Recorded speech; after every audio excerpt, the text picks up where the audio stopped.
Hey guys, it's Piet Levy, music writer for Milwaukee Journal Sentinel, tabmilwaukee.com. I'm here on the Summerfest grounds for the band's Warped Tour.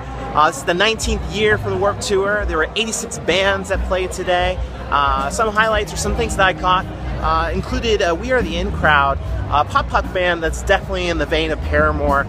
Could maybe reach Paramore style levels someday, although it's pretty similar to Paramore, too dissimilar to really be distinct quite yet.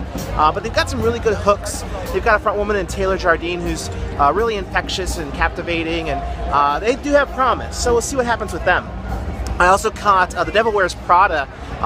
Warped was really founded on punk, but metalcore has really kind of taken over as one of the dominant genres here. Devil Wears Prada stands out from the other metalcore bands because they have some Christian undertones to them.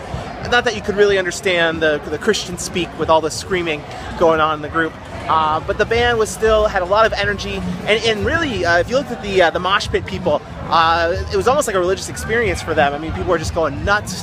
There was a human whirlpool going on at one point. It was just really intense. So, an intense show from Devil Wears Prada. Also, I caught MC Chris, who grew up not too far from here in Libertyville, Illinois. He's a nerdcore rapper. His latest album was inspired by Ghostbusters, and he was just kind of quirky and weird and odd.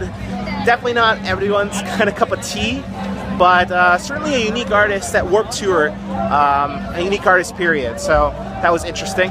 Also caught this old band, sorry to put it bluntly, Less Than Jake.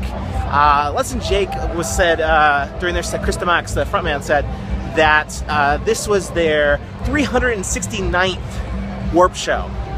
The band's actually older than the Warped Tour. Warped Tour started in '95, Less Than Jake started in '92.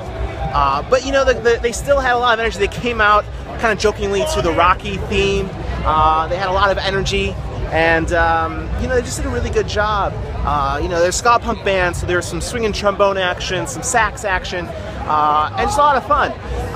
They joke that the reason they got all their energy, the reason they could relate to the kids today is because they caught Justin Bieber's show at Summerfest 4 years ago, which feels like ancient history. So yeah, so some really interesting stuff. Also got to mention Anne Boleyn before I go, because Anne Boleyn, this is one of their final shows. The band says that they're going to call it quits in 2014. But instead of this being kind of like a period of mourning, Anne Boleyn made it a celebration. They really were alive in the moment. For a band that's calling it quits, they brought a lot of energy. It was clear they wanted to end on top. And they technically aren't over yet in Milwaukee. They have one more show coming up this fall. Hasn't been announced yet, but I'm guessing it's going to be the Rave. So check the Rave website, check Anne Boleyn's website. I'm sure details are coming soon. So that's it for me from Warped Tour. You can catch a full recap at jsonline.com/music. There's also going to be photos there and all sorts of stuff. And for more concert happenings in Milwaukee, tips on great restaurants to go to, stuff like that, make sure you check out the Best of Brew City app.